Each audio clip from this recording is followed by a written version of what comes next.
Hey, what is up guys? Welcome back to the channel and welcome back to my continuation of our 1.36 car reviews for Gran Turismo 7. Now so far we've had 3 of the 4 cars that were actually advertised for this update coming. I covered the C1 yesterday and today I am covering the brand new supercar, the Maserati MC20. Now this one for me is a little bit special. It's one that I've been looking forward to for a long time and it's finally here. But is it any good and does it realistically live up to the expectations that I actually had for this thing? So from a price point, it's really not too bad. 300,000 credits will get you this car. I own 2 of them. I own a non-wide body bog standard one and a full-blown, fully upgraded model. So 300,000 credits really isn't too bad in terms of performance. 620.95 pp, 621 brake horsepower, which isn't too shabby at all. Turbocharged, and as you can see, it's got an MR layout, but to be quite honest, it feels very grippy, pretty much overall, more akin to something like a 4-wheel drive rocket ship at times. Now let's get into this review and I'll kind of give you a quick rundown of how this is going to work. So because this is a road going car, it qualifies for 2 different hot laps. First hot lap, standard, no upgrades, no tuning. We'll take it around the Nordschleife to see where the stock version of this car goes. Then we'll take it around the high speed ring, fully upgraded. Again, all I can do is put the upgrades on. I can't do any fine tuning or anything like that. I never do for any of those cars. And then we see how it laps around fully upgraded. Now we're going to talk about the stock version first, and to be honest, this is where the disappointment comes with this car. There is a lot to love about this car, but to be quite honest, the stock version of it is just not something that I'm really too keen on, and it's really where the car is at its most disappointing. That's not to say it's a bad car, but in all honesty, in terms of the performance figures that you see and the PP rating, sometimes it just doesn't feel like it's always hitting that performance at all.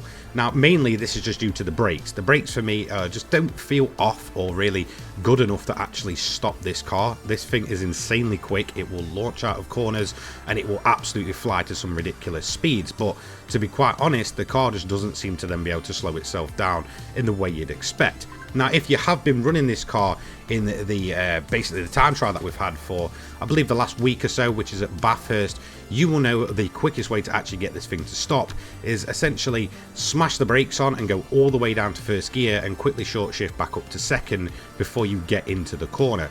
For some reason that just helps the car stop. If you're going to try and do it the normal natural way, then there really isn't the stopping power there for it.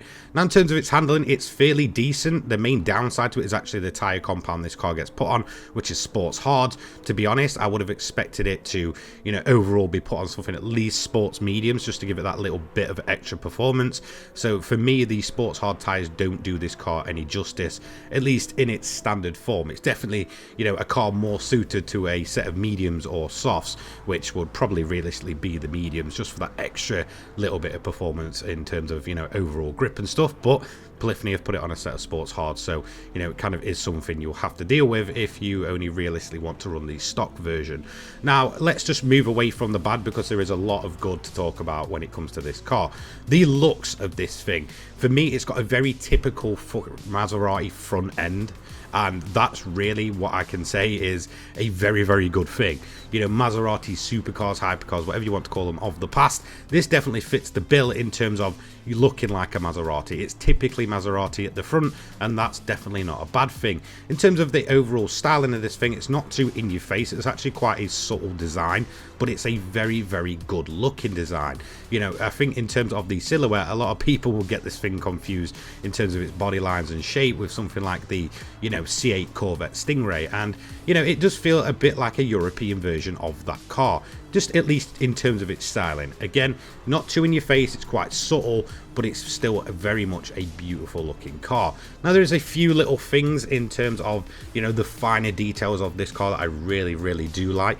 The dual exit exhaust that kind of pops out the rear end of the bumper is very nice looking and complements the look and style of this car. The rear brake lights very much feel like a bit of a styling cue to the other Maserati that we do have in the game, which is I believe the is it Gran Turismo or something like that. I always forget the name of that car, but it's one of the best sounding cars ever created, in my honest opinion. So yeah, it's still got that typically Maserati styling. You've got the Trident sort of imprinted in terms of the rear window where the engine will sit. You can sort of see the Trident logo kind of put in there. In terms of the wheels, again, very much Trident looking. The standard wheels on this thing are absolutely stunning and really do, you know, kind of complement the car. So overall, this is a very, very good looking car. There is no taking away from the way this thing looks. Whilst it's not in your face as, say, something like, you know, a Lamborghini or maybe some of the more modern McLarens and such, it's still very much a beautiful looking vehicle with some very nice subtle little details to it, which really do overall just make it feel like a very, very premium and quality looking vehicle, and that's really what it is. Now, in terms of the performance, obviously I spoke about the brakes and realistically the tires that the car's put on, but let's talk about the overall speed. Now, acceleration wise, this thing is an absolute beast, and it's actually when it sounds at its best. When this thing is under acceleration, it's kind of banging off the rev limiter and such, it sounds absolutely fantastic, and it does launch very, very quickly. In fact, in terms of its top speed, again, very, very good. You know, I managed to get this thing way over 200 miles per hour on the main straight of the Nordschleife, mainly when it was going downhill, but even before that it was hitting around about 197 to 198 miles per hour, no problem at all. Even with the sports hard compound of tires, this is still a very capable car. It just feels a bit more on edge than you'd actually expect. That is just one thing that, you know, you have to deal with with those sports hards, is that it will like to try and step away from you or get away from you. You don't quite feel like you get all of the performance that you realistically want, but it is still very capable in the corners. It sounds brilliant, it accelerates brilliantly. It doesn't feel overall really too bulky. It quite, you know, realistically looks like a very bulky vehicle, but to be honest, when you're driving it, this thing is very much capable to tackle pretty much any track in its standard form. So overall performance is, you know, good. It's not perfect. I feel like it could have been made better, you know, just by, you know, possibly some better brakes and possibly by some better tires from standard, but overall it's still a very, very good performing car, and I can realistically say that you are going to have fun pretty much anywhere that you take this thing. This is definitely a great addition to the game, and I'm just happy to see Maserati getting a bit more of a feature in racing games. I feel like, you know, okay, they haven't got the modern day heritage of a lot of manufacturers, but historically they were always there in racing and have a very, very good pedigree, and to see their modern cars still getting a look in modern day racing games is a big, big deal. Maserati makes some beautiful cars. They're an amazing company that have just made some absolute amazing historic machines, and then obviously into, you know, the road going era where most of their cars are just road cars these days. They've made some amazing cars that have always stood out. Whilst they may not make the most cars or the most obvious choice of vehicles in the world in terms of getting them in your racing game, you know, it is great to just see them getting a proper look in within Gran Turismo, and I cannot wait to see more of this car over time. I really do feel like this car could really suit a, you know, I guess a bit of a fantasy version of a Group 3 vehicle if Polyphony would go down that route, but probably not. So overall the stock version is good, but it's just the kind of the weakest version of this car, and that's where we're going to move on soon to the fully modified version, and I will talk more of that in a second. But we're going to finish up our lap here, rounding the final corner before putting that power down and getting our Nordschleife hot lap done and dusted.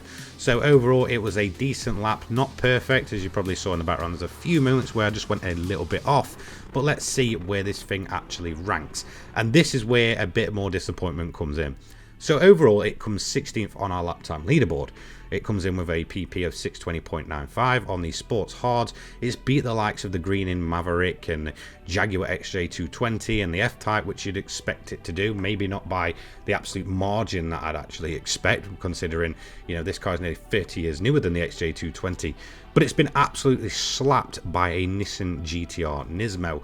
As you can see, this is really where the downside of this car is. The Nissan actually falls into a lower PP category, so this sits in the 600, whereas the Maserati sits in the 700 PP kind of rating.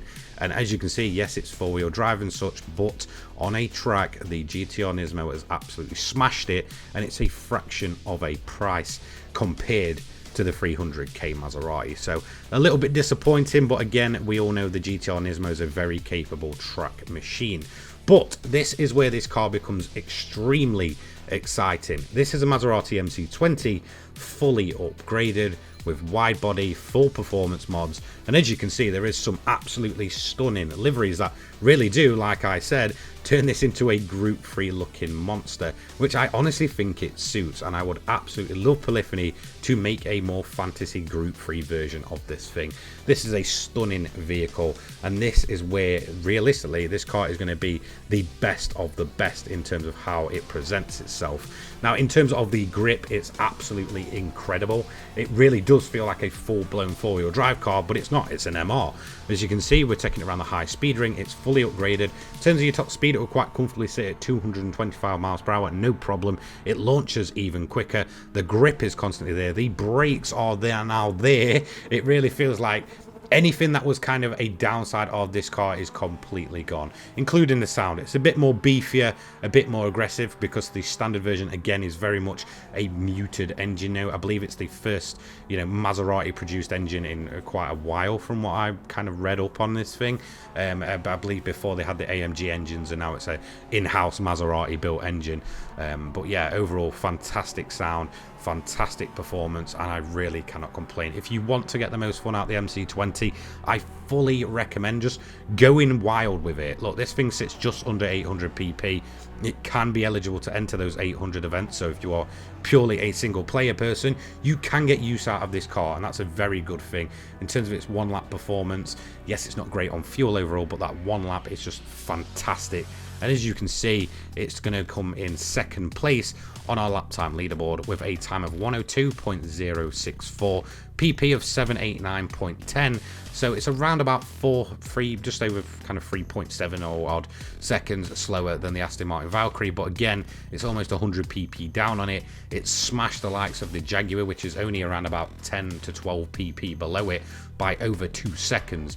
This thing is no slouch. It's a proper track bred machine when you've got those upgrades on it. And as you can see, it's putting out nearly 1,000 brake horsepower, just over 1,000 kilograms, 1,170 to be precise, and it's just a brilliant overall time. And this is realistically what you want to do with that MC20. So can I recommend the stock version if you're wanting a mind-blowing, you know, supercar? Not really, but get those upgrades on, and this MC20 is a massively worthy addition to Gran Turismo 7. So that's going to be it from me.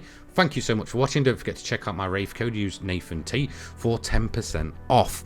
Then I just want to give a big shout out to all of my channel members, so you'll see them all on the outro. Massive thank you for you guys. If you want to join me on Twitter, feel free. Discord, again, feel free. All my donation links, Patreon, all that stuff will be down in the description below. I hope you have a fantastic day. Tomorrow I'll be covering that mean vehicle, that ambulance, and I cannot wait for that one. See you later, guys. Take care. Peace.